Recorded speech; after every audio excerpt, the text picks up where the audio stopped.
So welcome back to my channel. As always, I hope you're doing absolutely amazing. Today on the show, y'all, I discuss what I bring to a rodeo shoot, or to any event shoot for that matter, because that's one of the things I do in my off time, and I love the sport of rodeo. So, saddle up, and let's get started.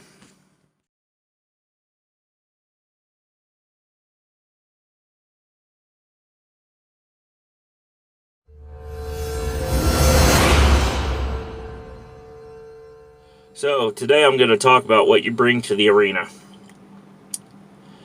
I'm at home right now in my little closet studio. And if you're going to go and...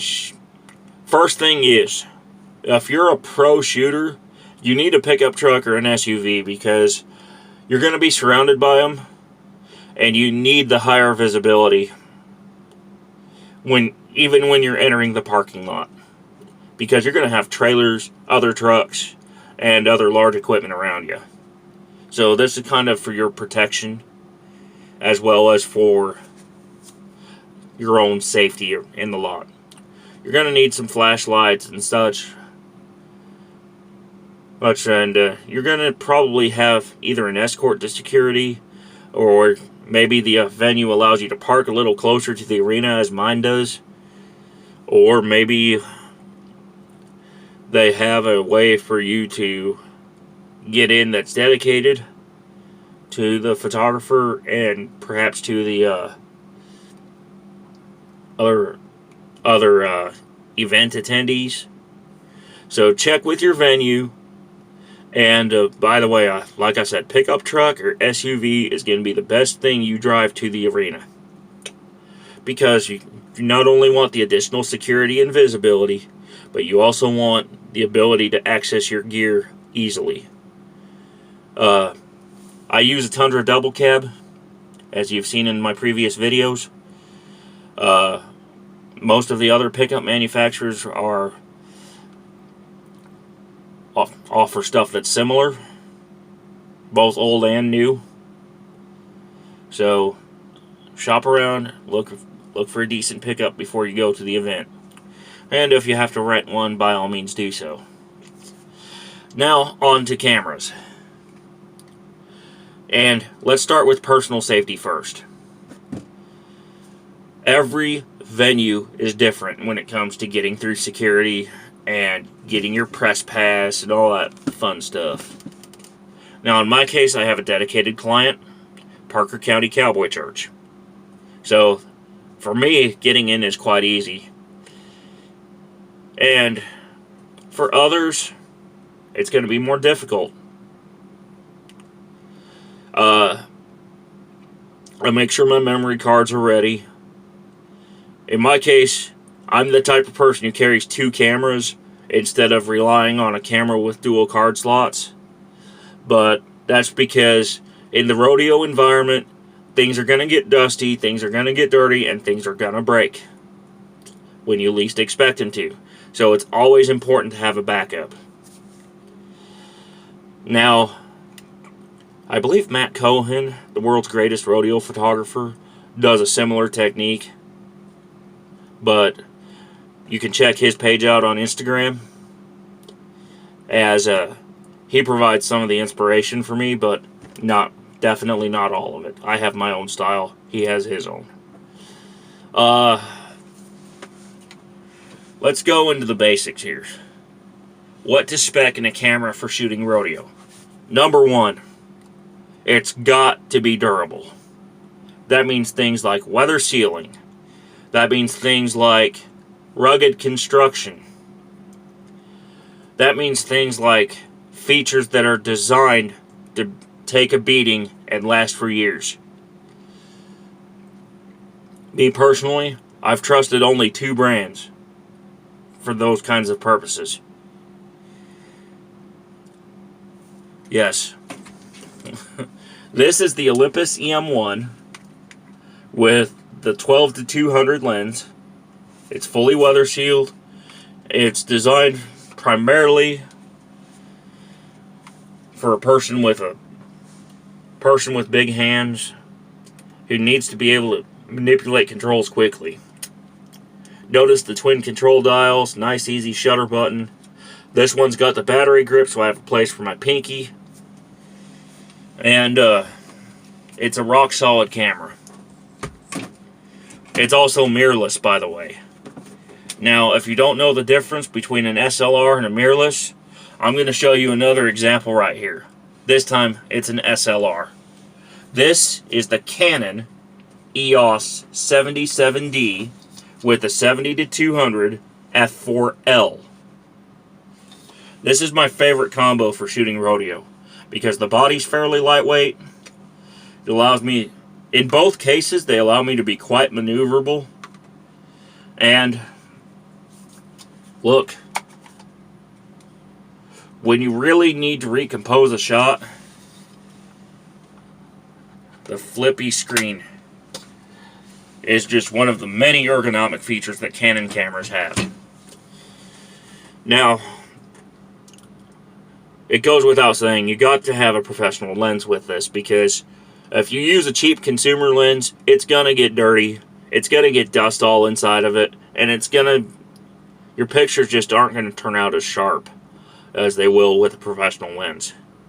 Also note, professional lenses use metal construction, which is far more resistant to impact should a steer or a cowboy or a horse come charging at you. Another thing to consider is that screen a touchscreen? On both of my cameras, the answer is yes. You got to have one because it's an ergonomics issue again. A lot of these cameras nowadays have touch and drag AF. And of course, if you don't have a touchscreen, another technique to learn is back button focusing. So, before you go to the rodeo, let me just pause this video and grab something from my living room right quick. This is another thing, another tool in the toolbox. You got to get some good training before you go shoot rodeo.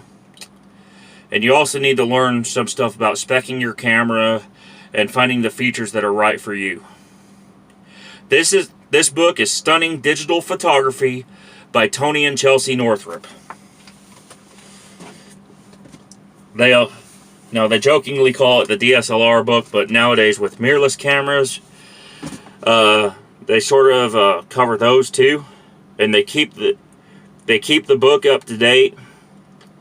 So that's a good resource to start out with. Also, look at the work of other photographers. I did mention Matt Cohen in the video. He's one of my favorites that I follow. And I plan on hopefully meeting him someday. Perhaps, or maybe there's some other rodeo shooters that are closer to me that I could meet. But I really like his style. It goes without saying that he is one of the inspirations, but personally, I like to have my own style for shooting. And in some cases, unlike him, I do occasionally shoot from the press box and try to make stuff look smaller. While other times I do get a little low, but not nearly as low as he does. So, things to sneak into your camera bag when you're going to the venue. First thing is, of course, you're going to have the camera, the lens, the spare batteries. You're going to need to have a good set of knee pads. You're also going to need perhaps some of the events are going to require full Western attire.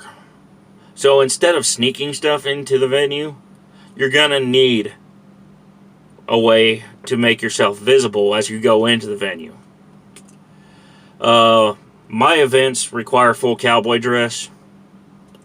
So that means boots, jeans. The boots may even have spurs on them depending on if you have to get on horseback or not.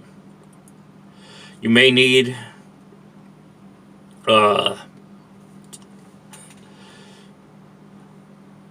chaps, which are designed to protect your legs. You will definitely need a Western shirt, not just a t-shirt like the one I have on.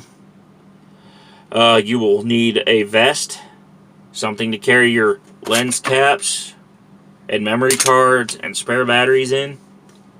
And finally, you will need a cowboy hat. That is required. So, therefore, that's kind of to separate the amateurs from the professionals, especially in states like California or in New York, New Jersey area. So that way they know you're coming from out of town and that you're properly dressed for the occasion. And by they, I mean the various cowboy associations that run these events. PBR, PRCA, WCRA, WRCA, USTRC, and so on. Another thing to consider is what kind of venue you're going to. Is it an outdoor arena with harsh lighting like the one that I deal with? Or is it an indoor venue with even harsher lighting? Because that's going to determine whether or not you bring the F4 or the F2.8, etc. Another thing to consider, if you're going to be taking pictures of rodeo, is the fact that you've got amateurs on the sidelines. So you need to make your work have its own unique signature. Now, that being said, you may have to play around with shutter speed a little bit, may have to play around with the aperture, and you want to go for a specific look that shows that you created it. Now, that's going to be hard to do in some environments. And there are a lot of copycats out there. Believe me, even when I say it. And that's why I don't like to copy. And my inspiration is going to be different from somebody else's. Because each person has their own unique inspiration for this kind of work. Now, on to what kind of sensor you need. Now, there's 3 different sensor sizes that pertain to rodeo photography in modern cameras. Of course, the 4th sensor size is called FILM, and film is a 4-letter word. But, if you're doing the digital stuff, like I do, and like most of the photographers out there do now, you're going to need at least a micro four thirds sensor, if not an APS-C or a full frame. So, because all that big professional glass will only work on a camera that's designed for interchangeable lenses. Now, I won't go into the details about this because there's a lot of differences between micro four thirds, APS-C, and full frame. But just bear in mind that the bigger the sensor is, the shallower the depth of field is going to be, and the wider the picture is going to be due to the differences in sensor size. So, a micro four thirds sensor, for example, at 200 millimeter, will have an equivalent of a full frame at 400. And in the case of an APS-C at 200 millimeter, that's the equivalent of a full frame at 320 in terms of Canon. In terms of Nikon, it'll be equivalent to about a 300. And same goes for Sony and so on. Now, why I chose Canon and Olympus over Sony? Well, I've had the chance to try a few different menu systems on different cameras over the years. Sony's menus are atrocious. Minolta's menus are atrocious. That's something they inherited when they bought Minolta. And it goes without saying that due to those atrocious menu systems and no way for my mom to figure it out, my graduation photos were way underexposed back in high school, and I learned my lesson then. Because it's not just the fact that it was a cheap camera, it's the fact that she couldn't figure it out. Now I've got her shooting Canon because I found the ergonomics to be much better in my case and in hers. And now for her case, she only needed a cheap power shot, which is fine. But for me, like I said, I shoot with SLRs and mirrorless cameras when I'm doing rodeo shooting. I also use my cameras while I'm trucking as well. My Freightliner has a side window on the sleeper. And when I say my Freightliner, I mean the Freightliner my company assigns to me. So it's not exactly mine, but they spec the new Cascadia with the driver's side window. So while we're going down the road and I'm bored as heck while my co-driver's driving, what I'll often do is just pull out one of the cameras, whichever one I bring along, and just start taking pictures out the side window and getting some cool landscape shots and such. Another thing to consider in both the trucking and rodeo photo stuff is durability. A good professional camera will be very durable. It'll have things like water resistance, dust resistance, and more of the features that you need. So shooting pro rodeo or even amateur rodeo is not going to be for everyone. And if you're a parent with a rebel on the sideline, shooting high school or shooting stuff like I was doing yesterday, I really would like to encourage you to start leaving the rebel at home, because it's not durable enough and your shots suck anyway.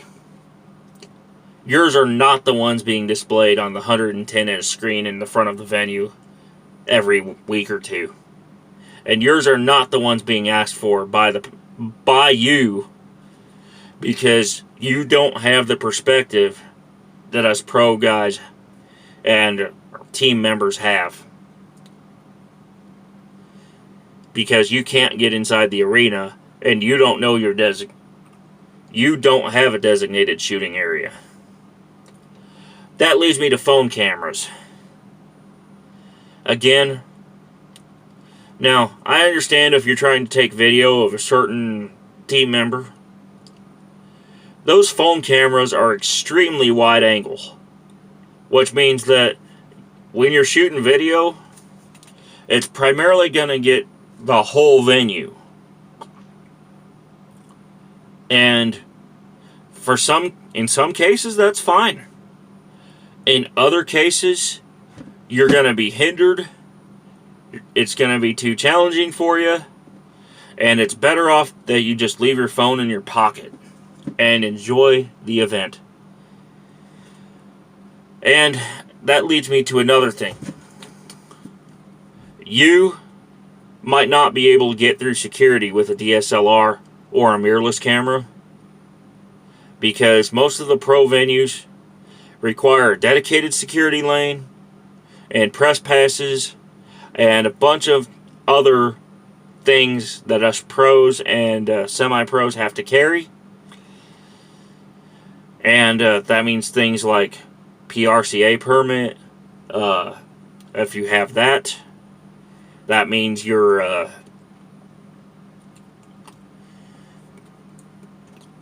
not only your camera gear and spare batteries and memory cards, but also your various forms of ID to get into the venue. You've got you're going to have a bunch of things you have to carry. So, and your camera bag is, by the way, one of the most important. because it needs to be tough as nails, and it needs, and yes, even an Amazon Basics backpack will do, but it needs to be durable, just like the camera gear that's inside of it. And it also needs to be easy for security to go through. So, if you're gonna shoot rodeo, you need to know a few cowboys as well. And I'm not just talking about your kids. You need to know a few of the event organizers. You got to have the know-how in order to get in. In my case, the opportunity with Parker County Cowboy Church came up this year, back in March. And I was already starting to prepare for it before I got the opportunity. So, in your case, you're going to have different circumstances from me. So, and then, finally, there's editing. You have a lot of stuff to edit once you're done with a rodeo shoot. Now, some of them may require you to shoot JPEG and upload immediately, which was my case with yesterday's event. Others will require you to shoot in RAW and then submit a few. So, let's go make sure that you check your requirements before you head out to the venue. And if you don't know something, and my co-driver tells me the same thing in regards to stuff with the FedEx and the other trucking stuff, ask. If you don't know, ask someone who does. We are here to help you find out the truth, find out what's going on, and just help you get your best shot. Now, what about those situations where you need to shoot other sports? Well, the good news is a pro rodeo camera is going to also work at other sports, as well as for other kinds of photography too. Like I said, I do a lot of travel and landscape photography from inside my sleeper berth and at various venues. So, therefore, a rodeo camera, and I'm going to call it that, a camera of at least the level I'm using, is going to work for all your events, not just one or two. So, some of the guys who shoot rodeo also shoot pro football when rodeo's not in season, or they might shoot other sports, or they may do what I do and shoot travel, western lifestyle, etc. And in any case, the camera that you use at the event is going to be good and solid. And oftentimes those pros will have to either clean the camera themselves or have to send it in for cleaning at a place like our local camera shop here in Fort Worth, which would be Fort Worth Camera. There's also a few other places that do cleanings and such.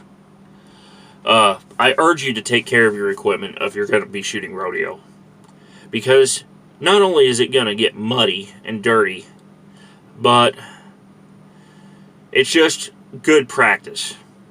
A good cleaning kit that allows you to clean your sensor and your lenses and your camera body is going to be essential. Because if you don't have a cleaning kit, it's going to cost you at least $75 at certain repair shops to get your camera cleaned. And it may also mean sending it back to the manufacturer as well. So, let's go out and if you're an amateur photographer, don't worry about bringing your camera to the venue. Let us pros do it. And For those of you who want a good camera for travel, do your research. Go to a local camera shop and try them. And for sports, same thing. Go to a camera shop, get your hands on a few cameras in the store, and spend some time learning as much as you can about photography, especially if you're an aspiring pro or if you're a advanced amateur or whatever. Whatever your skill level is, you need to find a camera that's appropriate. For the regular amateur photographer, just a cheap Rebel will do just fine. If you're getting into sports photography, you need pro gear. It's that simple. And no, the Sam's Club special with a sports mode does not count. So an actual camera shop is the way you need to go. And I'm going to convince you of that, because the difference between an actual camera shop and a place like Best Buy and a little club in quotation marks, like Costco or Sam's Club, is that, well, the other place is going to get you a better price on a cheap consumer camera, and that's for both the electronics store and the club.